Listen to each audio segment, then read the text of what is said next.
matapos ang isang impresibong laban sa huli nitong bakbakan sa Amerika ng Pilipinong knockout artist na tubong Antipolo City Rizal na si Gino Rodrigo.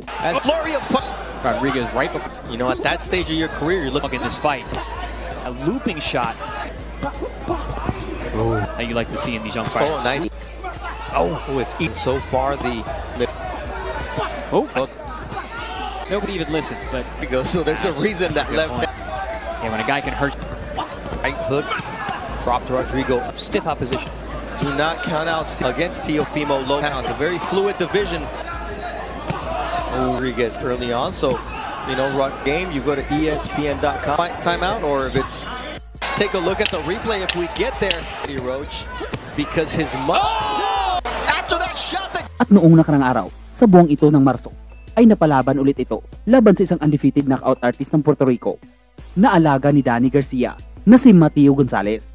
Pero ang pagkauhaw sa panalo ng Puerto Rican boxer na ito at ang paggawing stepping stone ng isang buksingerong Pilipino ay humantong sa isang delibuyong pagkatalo.